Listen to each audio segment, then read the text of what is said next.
Hi ಎಲ್ರಿಗೂ ನಮಸ್ತೆ. ಎಲ್ಲರೂ ಹೇಗಿದ್ದೀರಾ? ಎಲ್ಲರೂ ಚೆನ್ನಾಗಿದ್ದೀರಾ ಅಂತ ಭಾವಿಸ್ತಾ ನಾನು ಚೆನ್ನಾಗಿದ್ದೀನಿ ಅಂತ ಹೇಳ್ತಾ, ಇದು ನನ್ನ 3ನೇ ದಿನದ ವೀಡಿಯೋ. ಇವತ್ತು ನಾನು ಚಕ್ಕೆ ಜ್ಯೂಸನ್ನ ಕುಡಿತಾ ಇದ್ದೀನಿ. ಇದಕ್ಕೇನಿಲ್ಲ, ನಾನು ಚಕ್ಕೆ ಪುಡಿನ ಮಾಡಿಟ್ಕೊಂಡಿದ್ದೆ. ಅದಕ್ಕೆ 1.5 ಸ್ಪೂನ್ ಚಕ್ಕೆ ಪುಡಿನ ಹಾಕ್ಕೊಂಡು, ನಾನು ಎಷ್ಟು ಬಿಸಿ ಕುಡಿತೀನೋ ಅಷ್ಟು ನೀರನ್ನು ಹಾಕ್ಕೊಂಡು ಒಂದೋಳು ನಿಂಬೆಹಣ್ಣು ಹಾಕ್ಕೊಂಡು ನಾನು ಕುಡಿತಾ ಇದ್ದೀನಿ.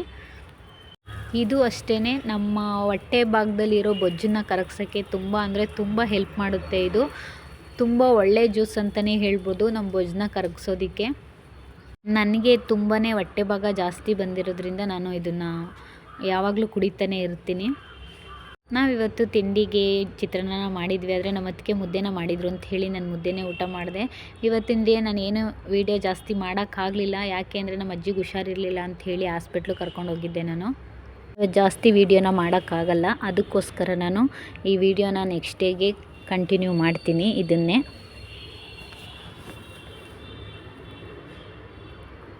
ಹಾಯ್, ನಾನಿವತ್ತು 4ನೇ ದಿನದ ವೀಡಿಯೋ ಇದು.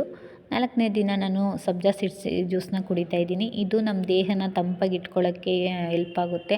ಯಾರಿಗೆಲ್ಲ ಹೀಟು ಅಂದರೆ ಬಾಡಿ ಹೀಟ್ ಇದೆ ಅಂಥವ್ರು ಕುಡಿಬೋದು ಇದನ್ನು. ಈ ಟೆಂಪ್ರೇಚರ್ಗಂತೂ ಇದು ಒಳ್ಳೆ ಜ್ಯೂಸು ಅಂತಲೇ ಹೇಳ್ಬೋದು. ಇದಕ್ಕೆ ಬೇಕು ಅಂದರೆ ನೀವು ಜೇನುತುಪ್ಪನ ಹಾಕ್ಕೊಂಡು ಕುಡಿಬೋದು.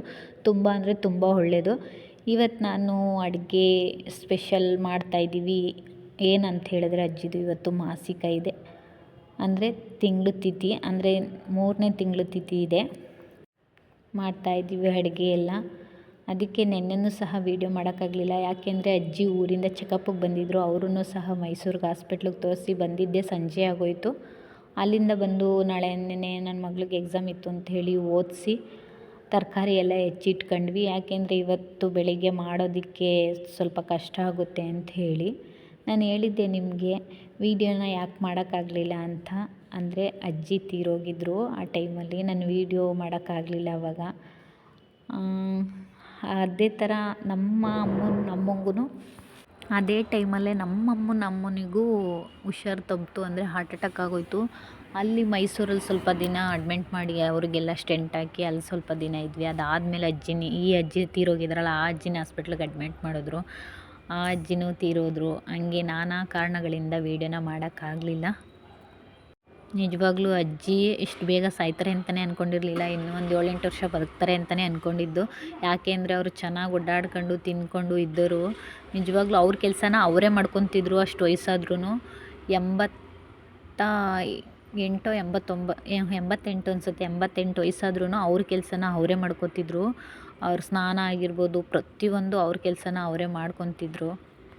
ಇತ್ತೀಚೆಗೆ ಅವರು ಈಗೊಂದು 3-4 ವರ್ಷದಿಂದ ಊಟ ಬೇರೆಯವರು ಅಡುಗೆ ಮಾಡ್ಕೊಡ್ತಾ ಇರೋದು. ಅದಕ್ಕಿಂತ ಮುಂಚೆ ಅವರೇ ಅಡುಗೆ ಮಾಡ್ಕೊಂಡು ಅವರೇ ಊಟ ಮಾಡ್ತಿದ್ರು. ಆಮೇಲೆ ಅಜ್ಜಿದು ಇನ್ನೊಂದೇನು ಅಂದರೆ, ಯಾರೇ ಮಾಡಿದ ಅಡುಗೆನೂ ಅವ್ರು ಒಪ್ತಿರಲಿಲ್ಲ ಅಷ್ಟು ಸುಲಭವಾಗಿ. ಯಾಕೆಂದರೆ ಅವ್ರು ಅಷ್ಟು ಚೆನ್ನಾಗಿ ಅಡುಗೆ ಮಾಡ್ತಿದ್ರಂತೆ. ನಾನು ತುಂಬ ಜನದ ಬಾಯಲ್ಲಿ ಕೇಳಿದ್ದೀನಿ ಅಜ್ಜಿ ತುಂಬ ಚೆನ್ನಾಗಿ ಅಡುಗೆ ಮಾಡ್ತಿದ್ರು ಅಂತ ಹೇಳಿ. ಯಾಕೆ ಅಂದರೆ ಅವರು ವೆಜ್ ಮಾಡೋರು ನಿಜವಾಗ್ಲೂ ಅಡುಗೆನ ತುಂಬ ಚೆನ್ನಾಗಿ ಮಾಡ್ತಾರೆ. ನಾನು ಗೊತ್ತಿರೋ ಮಟ್ಟಿಗೆ ಯಾರು ತುಂಬ ವೆಜ್ ತಿಂತಾರೆ ಅವರು ಅಡುಗೆ ವಿಷಯದಲ್ಲಿ ತುಂಬ ಅಂದರೆ ತುಂಬ ಚೆನ್ನಾಗಿ ಅಡುಗೆ ಮಾಡ್ತಾರೆ. ನನಗೆ ಗೊತ್ತಿರೋ ಮಟ್ಟಿಗೆ ನಾನು ತಿಳ್ಕೊಂಡಿರೋದು. ಅಜ್ಜಿ ಯಾವತ್ತೂ ಅವ್ರು ನಾನ್ ವೆಜ್ ತಿಂತಿರಲಿಲ್ಲ. ಅದಕ್ಕೆ ಅನಿಸುತ್ತೆ ಮಾವನು ಯಾವತ್ತೂ ಅವರು ಸಹ ನಾನ್ ವೆಜ್ನ ತಿಂದಿಲ್ಲ. ತಾತ ತಿಂತಿದ್ರಂತೆ, ತಾತಂಗೆ ಅಜ್ಜಿ ಮಾಡಿಕೊಡ್ತಿದ್ರಂತೆ, ಆದರೆ ಇವ್ರು ತಿಂತಿರಲಿಲ್ಲಂತೆ. ಅಜ್ಜಿ ಯಾವಾಗಲೂ ಅಂತಿದ್ರು, ತಾತ ತಿಂತಿದ್ರು, ನಾನು ತಿಂತಿರಲಿಲ್ಲ ಅಂಥೇಳಿ. ಅಜ್ಜಿ ಮಾತ್ರ ಅಡುಗೆ ತುಂಬ ಅಂದರೆ ತುಂಬ ಚೆನ್ನಾಗಿ ಮಾಡ್ತಿದ್ರಂತೆ ಅವಾಗ.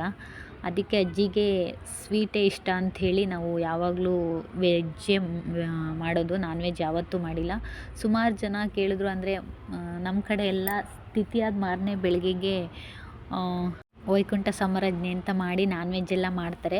ಅದಕ್ಕೆ ಮಾವ ಇಲ್ಲಿ ಕೇಳಿದ್ರು ಸುಮಾರು ಜನ ಮಾಡಬೇಕು ಅಂಥೇಳಿ, ಆದರೆ ಮಾವ ಒಪ್ಪಲಿಲ್ಲ, ನಾನು ಮಾಡಲ್ಲ.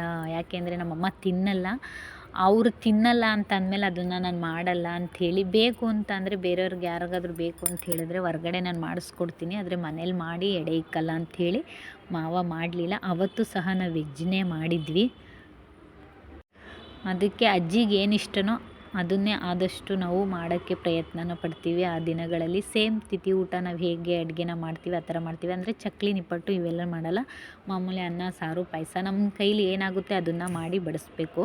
ಆವತ್ತೊಂದು ದಿನ ಬಡಿಸಿ 4 ಜನಕ್ಕೆ ಊಟನ ಹಾಕ್ಕೊಡ್ಬೇಕು ಅಂತ ಇರ್ತಾರೆ.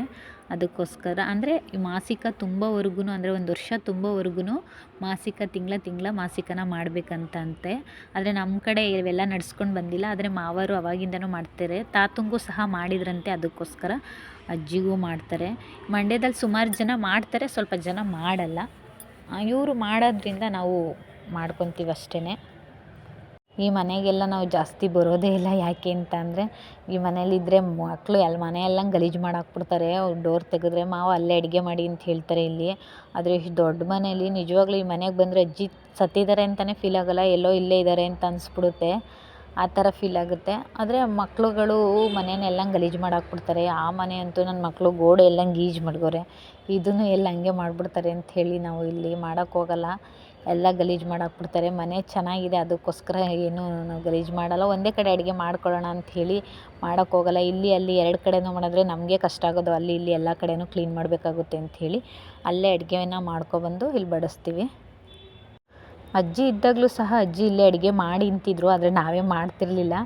ಅಜ್ಜಿ ಮುಂದೆ ಮಾಡೋಕ್ಕೆ ನಮ್ಗೊಂದು ಸ್ವಲ್ಪ ಭಯ. ಯಾಕೆ ಅಂದರೆ ಅಜ್ಜಿ ತುಂಬ ನೀಟಾಗಿ ಅಡುಗೆ ಮಾಡ್ತಿದ್ರು. ಹಂಗೆ ಮಾಡಿ ಹಿಂಗೆ ಮಾಡಿ ಅಂತ ಏನೇನಾದರೂ ಹೇಳ್ತಾರೆ ಅಂದ್ಬಿಟ್ಟು, ಅಜ್ಜಿ ನಾವು ಅಲ್ಲೇ ಮಾಡ್ಕೊಬರ್ತೀವಿ ಬಿಡಜ್ಜಿ, ಅಲ್ಲೇ ಮಾಡ್ಕೊಂಬರ್ತೀವಿ ಬಿಡಜ್ಜಿ ಅಂತ ಹೇಳ್ತಿದ್ದೋ. ಪಾಪ ಇವಾಗ ಅವೆಲ್ಲ ನೆನೆಸ್ಕೊಂಡ್ರೆ ಅಯ್ಯೋ ಪಾಪ ಅಜ್ಜಿ ಹಿಂಗೆ ಅಂತಿದ್ರಲ್ಲ ಅಂತ ಅನಿಸ್ಬಿಡುತ್ತೆ. ಇಷ್ಟೆಲ್ಲ ಮಾಡೋದು ಸುಲಭ, ಆದರೆ ಮಾಡಿ ಬಡಿಸಿ ಪಾತ್ರೆ ಎಲ್ಲ ತೊಳಿಬೇಕಲ್ಲ, ಅದು ನಮಗೆ ಭಾರಿ ಕಷ್ಟ. ಮನೆ ಕ್ಲೀನ್ ಮಾಡೋ ಅಷ್ಟೊತ್ತಿಗೆ ಸುಸ್ತಾಗೋಯ್ತದೆ. ನಮಗೂ ಸಹ ಹೊಟ್ಟೆ ಹಶ್ವಾಗ್ತಾಯಿತ್ತು. ಅವ್ರಿಗೆಲ್ಲ ಬಡಿಸ್ಬಿಟ್ಟು ನಾವು ಊಟನ ಮಾಡೋಣ ಅಂಥೇಳಿ ಊಟ ಎಲ್ಲ ಹಾಕ್ಕೊಂಡು ಊಟ ಮಾಡಿ ನಾವು ಸ್ವಲ್ಪ ರೆಸ್ಟ್ ಮಾಡಬೇಕು. ಬೆಳಗ್ಗೆಯಿಂದ ಸುಸ್ತಾಗ್ಬಿಟ್ಟೈತೆ. ಅದು ಅಲ್ಲದೆ ಮಕ್ಳಿಗೆ ಸ್ಕೂಲ್ ಬೇರೆ ಇರ್ತದೆ. ಅವ್ರನ್ನ ಸ್ಕೂಲ್ಗೆಲ್ಲ ಕಳಿಸಿ ಆಮೇಲೆ ಅಡುಗೆ ಊಟ ಎಲ್ಲ ಮಾಡಬೇಕು. ಹಂಗಾಗಿ ಸ್ವಲ್ಪ ಕಷ್ಟ ಆಗ್ಬಿಡುತ್ತೆ. ಆಮೇಲೆ ತಿಂಡಿ ಎಲ್ಲ ಮಾಡಲ್ಲ. ತಿಂಡಿ ಎಲ್ಲ ಮಾಡಿದ್ರೆ ಇನ್ನೂ ಟೈಮ್ ಆಗುತ್ತೆ ಅಂಥೇಳಿ ನನ್ನ ಮಕ್ಳಿಗೆ ಹಂಗೆ ತಿಂಡಿನ ಹೋಟ್ಲಲ್ಲಿ ತರಿಸಿ ತಿನ್ನಿಸ್ಬಿಟ್ಟು ಕಳಿಸ್ಬಿಟ್ಟೆ, ಎಕ್ಸಾಮ್ ಇತ್ತು ಅಂಥೇಳಿ. ಇಷ್ಟೇ ಇವತ್ತಿನ ವಿಡಿಯೋ. ಈ ವಿಡಿಯೋ ಏನಾದರೂ ಇಷ್ಟ ಆದರೆ ಲೈಕ್ ಮಾಡಿ, ಕಮೆಂಟ್ ಮಾಡಿ. ಇಷ್ಟೇ ಇವತ್ತಿನ ವಿಡಿಯೋ. ಬಾಯ್ ಬಾಯ್, ಟೇಕ್ ಕೇರ್. ನೆಕ್ಸ್ಟ್ ವಿಡಿಯೋದಲ್ಲಿ ಸಿಗ್ತೀನಿ ಅಂತ ಹೇಳ್ತಾ ಈ ವಿಡಿಯೋನ ಇಲ್ಲಿಗೆ ಎಂಡ್ ಮಾಡ್ತಾಯಿದ್ದೀನಿ.